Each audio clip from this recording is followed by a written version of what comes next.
এ যেন এক অন্যরকম বন্ধুত্ব, যে ভালোবাসা কখনো ছেড়ে যাওয়ার মতো নয়। একজন আরেকজনের ছাড়া যেন থাকতেই পারে না। তবে এটা কোনো মানুষের সঙ্গে বন্ধুত্ব বা ভালোবাসা নয়। এই বন্ধুত্ব গড়ে উঠেছে মানুষ ও বেজির মধ্যে।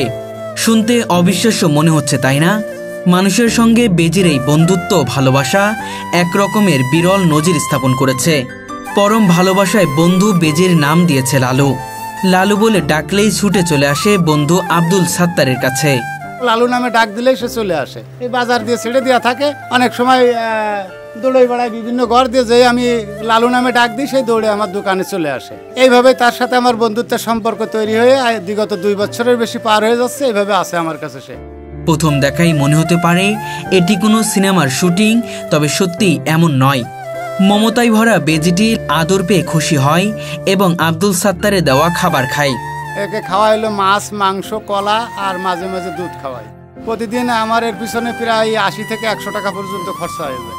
আসলে মূলত কথা হচ্ছে, তার প্রতি আমার একটা মায়া জড়াই গেছে। তাকে ফেলতেও পারি না, ছাড়লেও যায় না। এখন কি করব, আমার বাধ্যতামূলক। আমার নিজের সংসার না চললেও তাকে খাওয়াই আমার ধরে রাখতে হয়, তার যত্ন করে রাখতে। কি করব। আব্দুল সাত্তার পেশায় একজন সাইকেল মেকানিক। অনেকেই তাকে টাকা দিয়ে জিনিসটিকে কিনতে চেয়েছে, কিন্তু আব্দুল সাত্তার কোনো অবস্থাতেই বেজিটি বিক্রি করেননি। ভালোবাসা কখনো টাকা দিয়ে কেনা যায় না। বেজি লালু তার একমাত্র বন্ধু ও একমাত্র সঙ্গী। অনেকেই বলেছে যে আমি কিছু টাকা দিই ভাই, বেজিটা আমাকে দিয়ে দেন। তা আমি বলেছি না, এ একটা ভালোবাসার জিনিস আলাদা, আমি তা পারবো না দিতে, বা আপনি নিয়ে রাখতেও পারবেন না। যে একটা মায়ার জিনিস যদি কেউ হঠাৎ ছিনিয়ে নিয়ে যায় বা চুরি করে নিয়ে যায়, তখন তো আলাদা একটা অনুভূতি ভাব করে। 2 বছরেরও বেশি সময় ধরে বেজিটি আব্দুল সাত্তারের সঙ্গে রয়েছে। এই গভীর বন্ধুত্ব ভালোবাসার কারণে অনেকে তাকে বেজি সাত্তার বলে ডাকতে শুরু করেছে। যেখানে যাক, বেজিটি আব্দুল সাত্তারের পেছনে ছুটে আসে। প্রতিদিন লালুর জন্য প্রায় 100 টাকা খরচ করেন আব্দুল সাত্তার। আসলে এর পিছনে 3000 টাকা মাসে আমি কেন খরচ করছি, আসলে ভালোবাসা জিনিস তো অনেক সময় বিভিন্ন কায়দায় মানুষের সাথে বন্য প্রাণীর একটা ভালোবাসা যখন গড়ে উঠেছে, ভালোবাসার টানে আমি তার পিছনে কিন্তু মাস গেলে 2-3 হাজার টাকা করে খরচ করেও তাকে আমি খাওয়ায়ে তারা মনের চাহিদা পূরণ করতেছি, খিদার চাহিদা পূরণ করতেছি। 2 বছর আগে আব্দুল সাত্তারের বাড়ির পুকুরের পাশে একটি ছোট্ট অসুস্থ বেজির পা ভেঙে পড়েছিল। প্রাণীর প্রতি ভালোবাসার কারণে আব্দুল সাত্তার বেজিটির ভাঙা পায়ে কবিরাজি করে গাছ বেঁধে দেন। কিছুদিনের মধ্যেই বেজিটি সুস্থ হয়ে ওঠে, কিন্তু সুস্থ হওয়ার পরেও সে পুকুরে ফিরে যায় না। ওর বাচ্চাকালে মূলত একটা পাও ভাঙা ছিল, বুঝেছেন। এই পাওটা ভাঙা ছিল, সেই ভাঙা পাওটাই যে এখনো বেঁকা হয়ে থাকে, বুঝেছেন, সোজা হয় না। তো ওই ভাঙা পাওটা আমি গাছ বাইন্ধে আর কি সেখান থেকে ট্রিটমেন্ট করে, কবিরাজি মতে আর কি গাছ বাইন্ধে দিয়ে ট্রিটমেন্ট করে আস্তে আস্তে পাওটা ভালো হয়ে গেছে। এখন ও পাও দিয়ে হাঁটতে পারে। যায় না, ছেড়ে দিছি অনেকবারই, যায় না। আমার ওই বাড়ির আশপাশে তো অনেক বেজি আছে, তাদের সাথেও মেশে না, চলে আসে আবার। বেজির মা বাবা আসলে ছোট্ট বেজির আব্দুল সাত্তারের প্রতি যে প্রেম ও বন্ধুত্ব অনুভব করেছিল তা তার প্রতি জয়ী হয়। ধীরে ধীরে বেজিটি বড় হয়ে ওঠে এবং তখন আব্দুল সাত্তারের নাম দেন তাকে লালু। এরপর থেকে আব্দুল সাত্তারের সবচেয়ে প্রিয় বন্ধু হয়ে ওঠে। এটা আমরা দেখতেছি 2 বছর 2.5 বছর ধরে। আসলে খুব সুস্থ শান্ত একটা প্রাণী।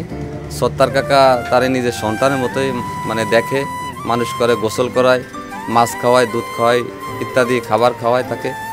আর এই যে আমাদের আশেপাশে যে বাজারে থাকে তো সবসময় দোকান আছে, দোকানে যে পোকামাকড়গুলো আছে বেজিতে সেগুলো নির্মূল করে, বেজিতে সেগুলো খায়।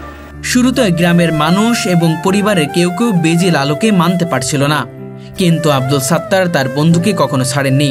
ধীরে ধীরে গ্রাম ও বাজারের মানুষও বেজিটিকে ভালোবাসতে শুরু করে, কারণ বেজিটি বাজারে একা একা ঘুরে বেড়ায়, ইঁদুর ও সাপ খেয়ে মানুষের উপকারে আসে। ভালো লাগে। বাজারে সাইডে দিয়ে বেড়ায়, তারপর ঘর ঘুরে ঘুরে বেড়া আসে, একটা ইঁদুর কোনো দোকানে থাকতে পারে না। তাহলে এটা উপকার হচ্ছে, এই প্রত্যেকে মহাজনের উপকার হচ্ছে, এটা খুব ভালোই লাগে, আনন্দ লাগে। হ্যাঁ, অনেকেই বলেছে যে তুই বেজি কি পোষ মানাতে পারবি না, অনেকে বেজি পোষ মানাতে যে কামড় খেয়েছে, হ্যান ত্যান বিভিন্ন 7-5 কথা বলেছে। তা আসলে আমার এই লালু নামের বেজিটা কারুর কামড়ায়নি, কোনো হাসড় মাসড়, কারুর কোনো ক্ষয়ক্ষতি করেনি। এটাই অনেকেই আমার এই বেজিটারে অনেকে ধন্যবাদ জানায় যে কারুর কোনো ক্ষয়ক্ষতি করেনি। লালুর প্রিয় খাবার মাছ, মাংস, দুধ ও কলা। যদিও প্রতিদিন সব খাবার দেওয়া সম্ভব নয়, তবুও আব্দুল সাত্তার চেষ্টা করেন বেজির জন্য সবসময় কিছু না কিছু ভালো খাবার দেওয়ার। মানে যে একটু ভালোবাসে না সত্তর ভাই, সন্তান চাইতেও খুব ভালোবাসে। আমরা তো এই জায়গায় সবসময় অল টাইম চা খাই, বসে থাকি, দেখি, টাকাও খরচ করে, সব কিছুই খরচ করে। আমার খুব ভালো লাগে বেদির সাথে ভালোবাসা সম্পর্ক সব গড়ে উঠেছে ওনার সাথে। অন্য কোথাও আমি দেখিনি আজও পর্যন্ত, এই প্রথমই দেখতেছি। মাগুরা জেলার মোহাম্মদপুর উপজেলার মানুষ ও বেজির এই বন্ধুত্ব দেখে অবাক। এটি যেন আমাদের শেখায় ভালোবাসা কখনো শর্ত সাপেক্ষ নয়। বেজিটি কখনো অন্য কারো আদেশ মানে না, শুধুমাত্র আব্দুল সাত্তারের। আমার সাথেই থাকে, আমার এই দোকানেই থাকে সবসময়। আর আমি যখন বাড়ি যাই, বাড়ি নিয়ে ছেড়ে দিলে আমার বাড়ির পুকুর পাড় দিয়ে ঘুরে বেড়াই। আবার যখনই ডাক দিই বাজারে আসার সময় ডাক দিলে আমার কাছে চলে আসে, আমি বাজারে নিয়ে চলে আসি। যায় না, ও আমার কাছেই চলে আসে, ছেড়ে দিলে ওই পুকুর পাড় দিয়ে খেলা করে আবার আমার কাছেই চলে আসে। এটা আসলেই কীভাবে সম্ভব বলে আমি নিজেও জানি না। তার সাথে যে এত বন্ধুত্ব আমার কীভাবে হলো, সে আমার কী জন্য এত তার ভালো লাগলো আমাকে, আমি নিজেই বলতে পারি না। আব্দুল সাত্তার সবসময় তাকে আদর, যত্ন এবং ভালোবাসা দিয়ে দেখভাল করেন। সমস্ত দুঃখ, কষ্ট, আনন্দ সবই বেজির সঙ্গে ভাগাভাগি করেন। এজন্য আব্দুল সাত্তার ও বেজি লালুর মধ্যে যে বন্ধুত্ব গড়ে উঠেছে তা সত্যি অবিশ্বাস্য। এটি আমাদের শেখায়, যদি একজন মানুষ সত্যি কোনো প্রাণীকে ভালোবাসে, তবে সেই প্রাণী সেই মানুষের প্রতি সম্পূর্ণ বিশ্বাস ও ভালোবাসা শেখায়।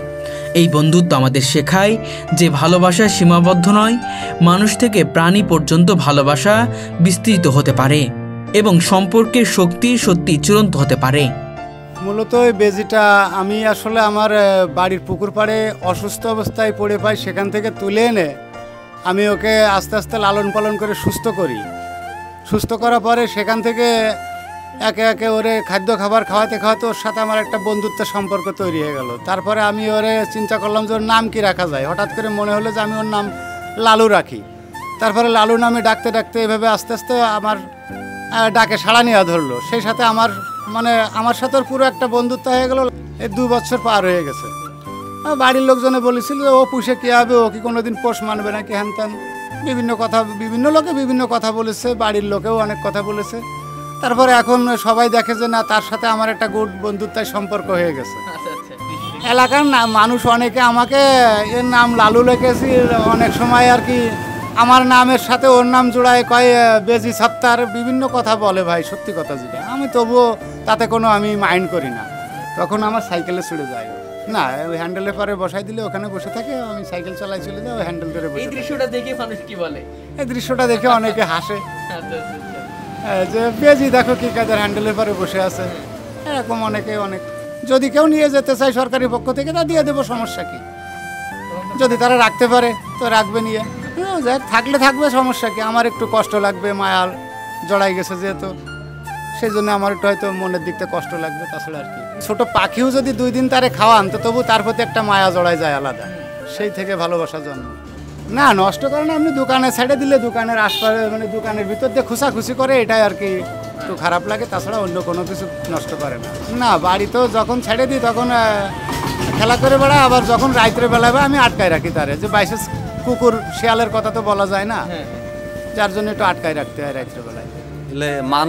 মানুষের সাথে বেইমানি করে, কিন্তু পশু পাখি কখনো বেইমানি করে না। আমি এর দীর্ঘ 2 বছর 2.5 বছর প্লাস দেখতেছি। আসলে খুব সভ্য একটা প্রাণী। অনেক বেজি দেখছি কিন্তু মানুষের কাছে ধরা দেয় না। অনেক পশু পাখি আছে যারা মানুষের সঙ্গে তেমন একটা করে না, অ্যাডজাস্ট করে না, কিন্তু সত্তার কাকা অসাধ্য সাধন করেছে।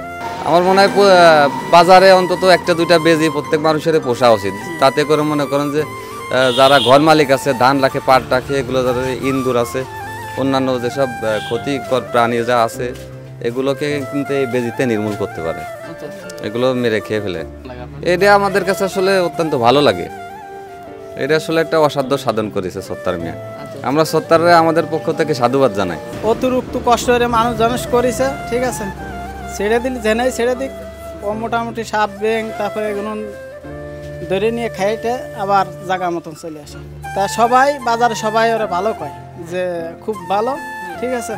বেজি বুঝছেন, এদিন আমাদের বাজারে যা এই ঘর আছে, পাটের ঘর আছে, ধানের ঘর আছে, বিভিন্ন আছে, ছাড়িয়ে দিলি বললে লালু কলি আয় জাড়ি ওর সাথে চলে আসুক আবার ঘরে। এই মাছ মাংস সবই খায়।